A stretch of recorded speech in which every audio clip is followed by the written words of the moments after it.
Dobrodošli u nastavak škole Pythona u organizaciji udruge Lumen.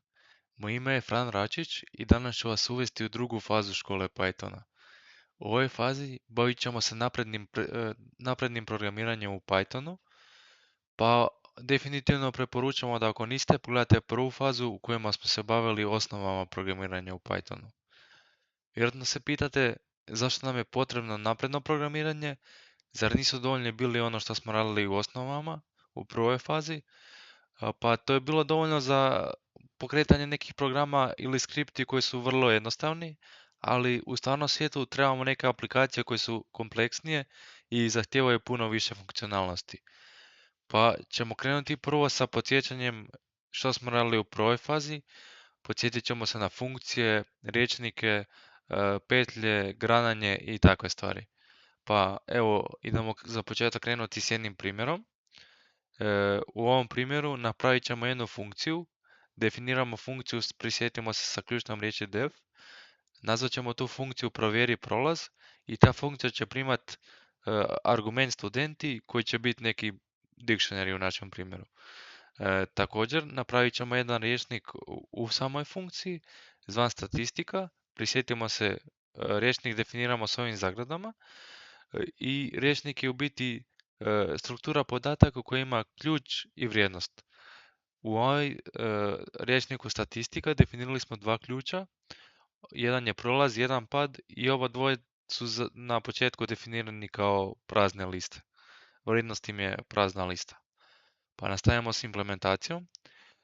U toj funkciji napravit ćemo da iteriramo sa for petljom koju prisjetimo se definiramo sa for i in i u biti to prolazi kroz svaku vrijednost iz studenti i spremaju varijablu student. Pa za početak ćemo uzeti dvije varijable, izvući ćemo iz tog rječnika, prisjetimo se sa uglatim zagradama i u uglatim zagradama ime stringa, pa ćemo to ime spremiti studentovo ime, u bodovi ćemo spremiti studentove bodove i onda ćemo napraviti grananja if i else.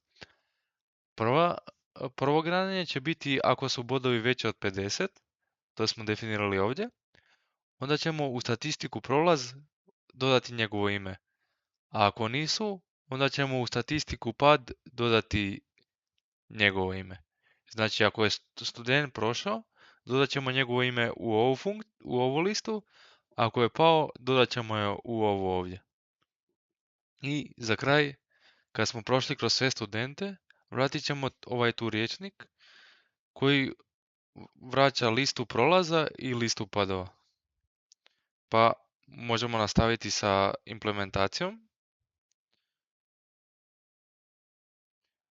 Naravno da sada pogledamo ovaj program ne bi ništa vratio, zato što nismo nigdje pozvali funkciju.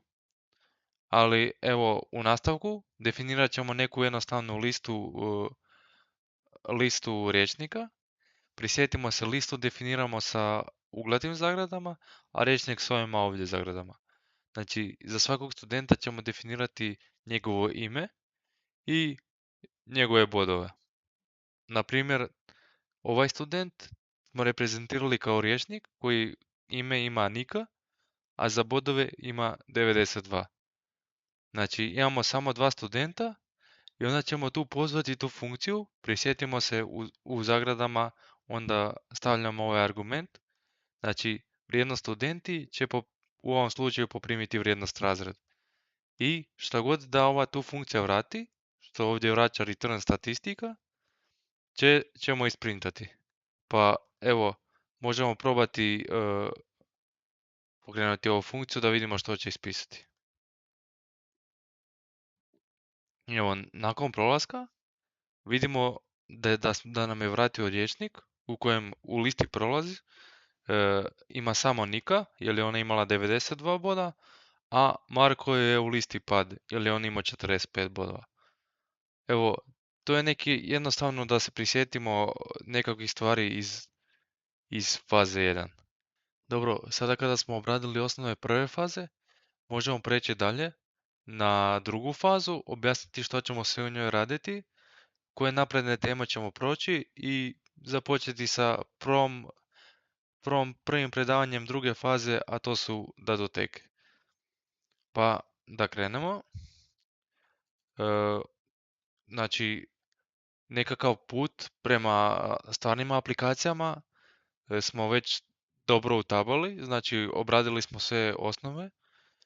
Krenut ćemo u drugoj fazi sa tim datotekama, pisanjem, čitanjem datoteka i tako dalje. Obradit ćemo također kroz fazu napredne teme poput iznimaka, nekakvih generatora, regexa i na kraju ćemo završiti objektno orijentirano programiranju. Objektno orijentirano programiranje je u biti temelj većine koda koji se danas piše, pogotovo u industriji i tako dalje. U biti specifičnost kod toga je da imamo nekakve klase koje se mogu ponovo koristiti i tako dalje. Razlikuje se od funkcijskog programiranja koje je malo zanimljivije, ali se manje koristi. Pa eto, to nam je cilj cijele ove faze, da od ovog osnova koje sad imate od prve faze dođete do nekakvog objektnog orijentiranog programiranja. Pa započnimo u neku motivaciju zašto nam trebaju datoteke.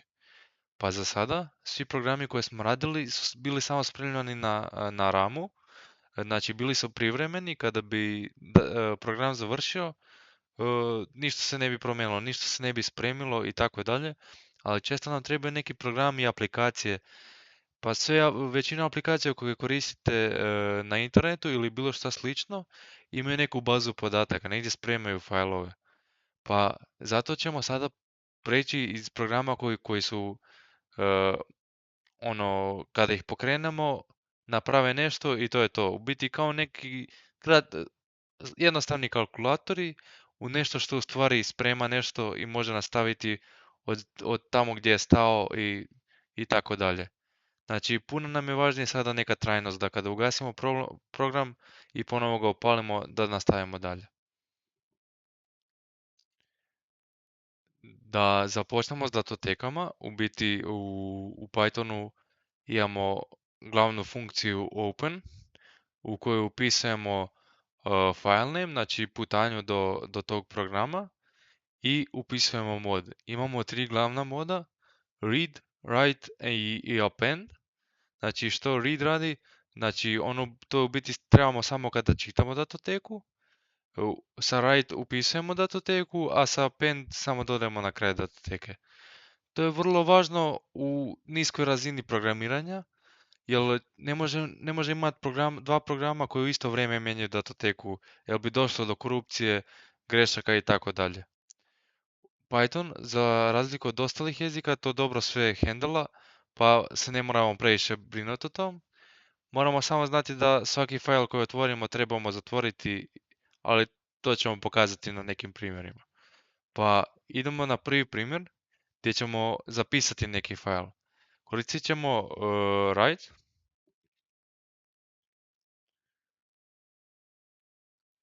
Znači, napravit ćemo neki jednostavan program. Napravit ćemo listu imena. Znači, ova lista sad ima 3 člana, Nika, Ivan i Ana. I njih ćemo negdje zapisati. Koristit ćemo ovu indentaciju koju do sada nismo vidjeli, ovu sintaksu, with i as. To ćemo doći do kasnije zašto je to važno za datoteke. Ali tu vidimo primjer tog opena. Znači imamo open, nakon tog stavimo ime datoteke, ovdje u stvari putanju datoteke, ovo je samo ime datoteke, pa gdje god da se program pokrene, tamo će spremiti tu datoteku. Koristit ćemo mod write, pošto trenutačno nemamo tu datoteku spremljeno, on neće pisati u nju, nego će napraviti novu datoteku pod imenom imenik.txt. Također, koristit ćemo tu datoteku i na tu datoteku ćemo pozvati funkciju write i unutra napisati popis prolaznika i vidjeti što ona za sad radi. Ali idemo prvo dovršiti ovaj kod. Napravit ćemo petlju, for petlju, koja prolazi kroz sva imena u listi imena sprema ih u varijablu ime i za svako ime koje nađemo stavit ćemo datoteka.write i napravit ćemo polaznik.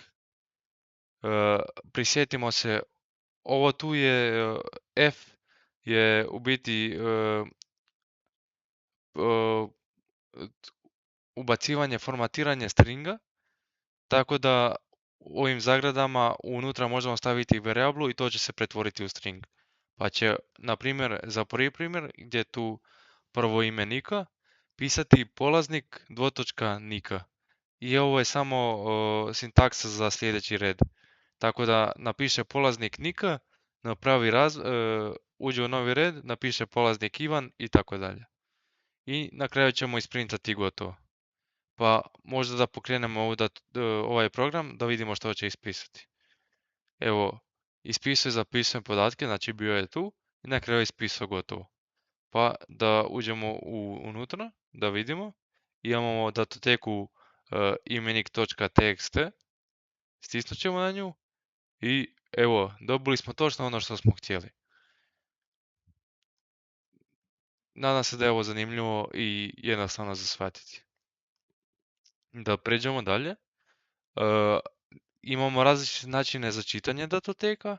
Znači imamo file.read koji u biti učitava sve i samo stavlja u RAM, ali to često nije dobro.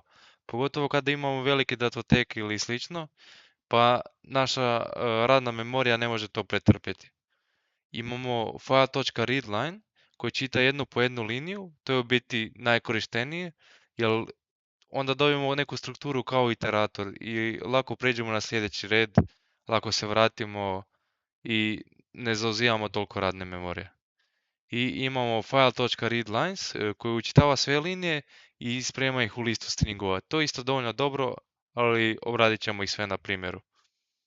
Pa možemo krenuti.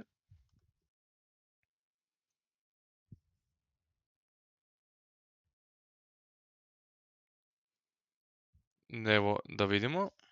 Napravit ćemo jednostavan program. Također ćemo se prisjetiti stvari koje smo radili u prvoj fazi. Koristit ćemo try i catch.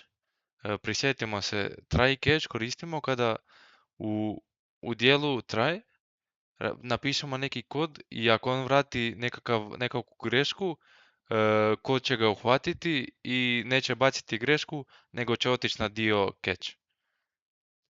Pa evo pogledamo šta ovaj kod na primjer radi. Koristili smo try, znači on će pokušati napraviti sve ovo. Ako ne uspije, nema veze, samo će ga uhvatiti. Da nemamo taj try, on bi izbacio error i crashao bi program.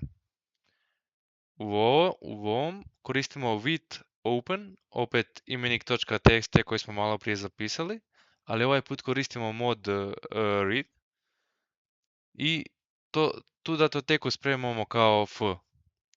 Pa onda ćemo uzeti sadržaj sa f.read, to je ova prva, koji učita cijeli sadržaj datoteki kao jedan string i spremi ga u radnu memoriju. I zatim ćemo ga ispisati samo. Pa evo, sada kad imamo ovaj jednostavni program, imamo nešto u try bloku, trebamo napisati i except blok koji hvata nekakvu grešku. Iako ćemo te pogreške raditi u sljedećem predavanju, tu ćemo proći jednu jednostavnu pogrešku.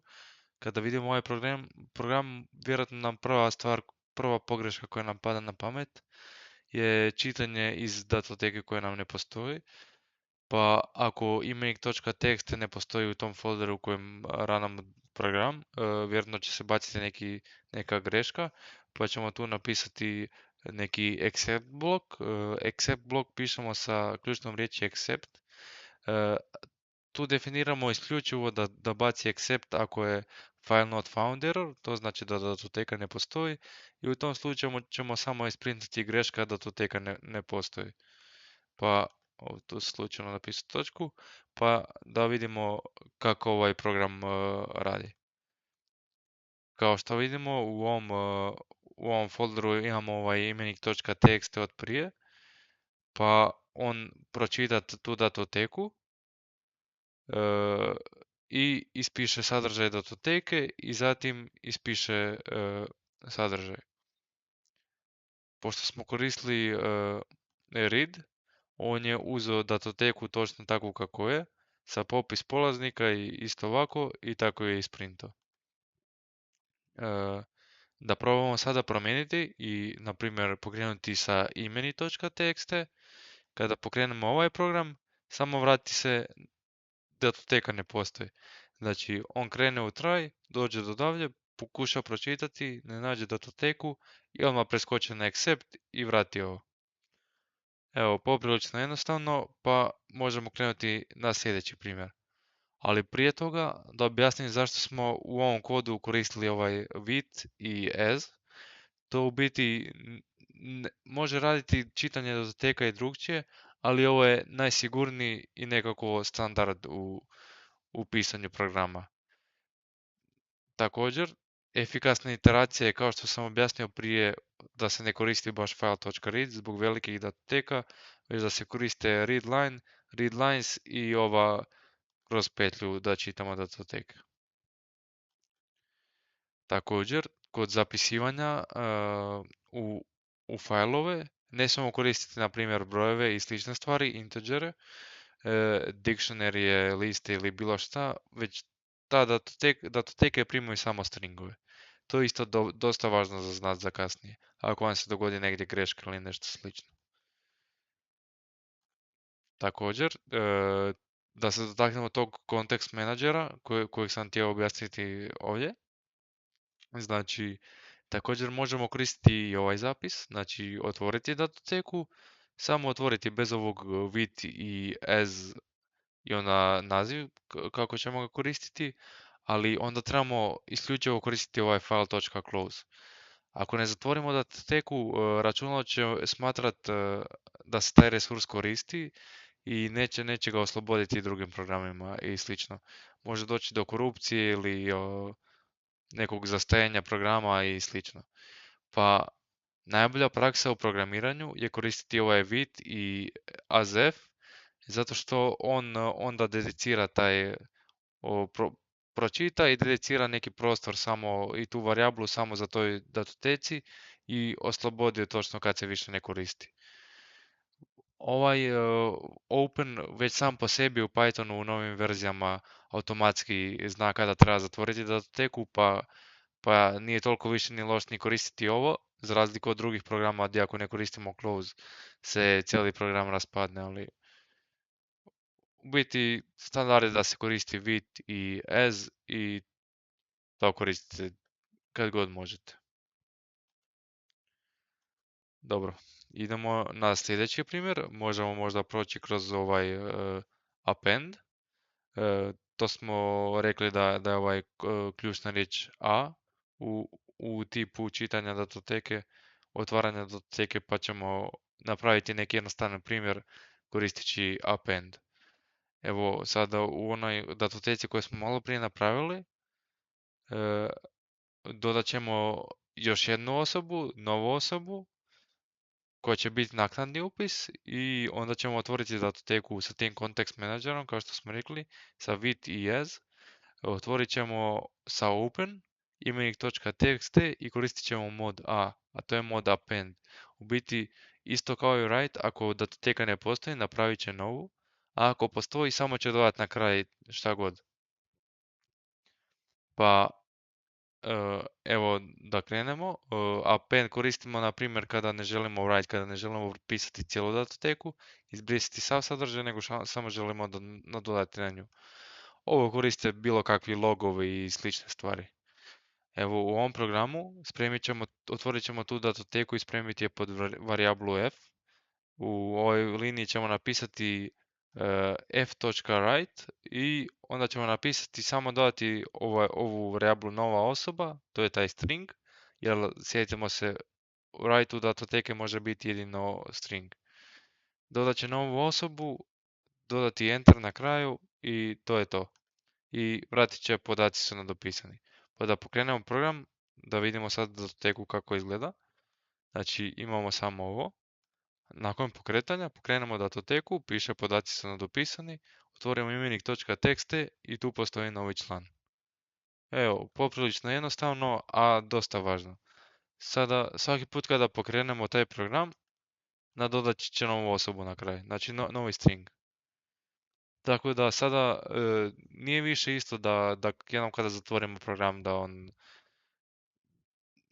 da se on restira skroz sve iz početka, nego nastavi tu, spremi neki svoj sadržaj i od sljedeći put se to nastavi. Nema, da ugasim računalo, da ga isključim bilo što slično, datoteka će ostati tu. Pa dobro, za kraj možemo možda preći na binarne datoteke.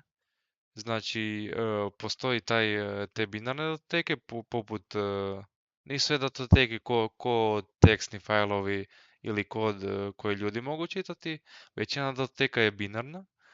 Sve slike, programi i sve slično se piše u binarnim datotekama, pa je dosta važno i baratati sa njima. Ovdje ćemo napraviti neki jednostavni program gdje ćemo definirati varijablu ulazna slika, definirati pet do nje, u ovom slučaju je to u istom folderu kao mi, zvaće se slika.jpg, izlazna slika će biti kopija.jpg i u ovom programu ćemo probati kopirati tu sliku. Pa, iako možda ovo nije najbolji primjer, mislim da će pokriti važne stvari. Kao što imamo RB i R, W i A za obične datoteke, imamo read binary i write binary za binarne datoteke. Tu ćemo isto napraviti neki try blok i except. Koristit ćemo with i as kao context menadžere i spremiti ćemo ovo otvaranje ulazne slike sa read binary u varijablu izvornik.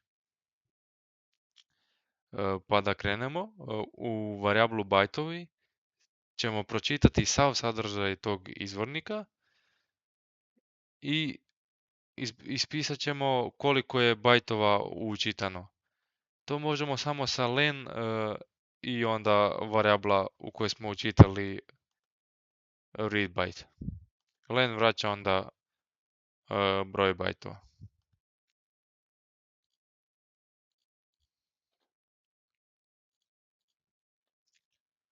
Pa evo prije možda pokretanja da pokušamo otvoriti tu datoteku.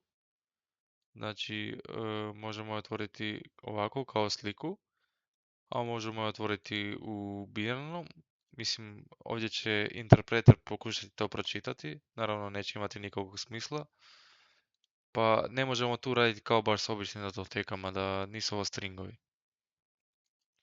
Pa dobro, sada da nastavimo sa našim programom. Napisat ćemo kao nastavak gdje ćemo otvoriti drugu sliku. Naravno, sve datoteke koje čitamo ili pišemo njih moramo tako otvoriti sa open. Možemo imati više otvoreno u isto vrijeme. Znači tu gore imamo sliku iz koje čitamo, binarnu datoteku iz koje čitamo, a dole imamo binarnu datoteku u kojoj pišemo. I nju ćemo nazvati kopija. Ispričavam se, tu sam napisao ovo. Znači, tu imamo binarnu datoteku u koju pišemo, zove se kopija, i u nju ćemo samo prepisati što god smo pročitali iz izvornika. I na kraju ćemo ispisati slike uspješno kopirano da potvrdimo da je kopirana. Također ćemo dodati tu neki exception, file not found error, u isto ako datoteka ne postoji, samo ćemo napisati da ne postoji. Da nam ne bi to izazivalo neke probleme i da se ne bi program crashao. Pa evo ga, da pokrenemo program. Kao što vidite tu imamo sliku JPG sa strane. Kada pokrenemo program, vidimo slika je uspješno kopirana i tu imamo jednu kopiju. I slika je točno identična kao i original. Znači, pomoću biranih zapisa smo uspjeli kopirati sliku. Evo, mislim da je to dosta zanimljivo.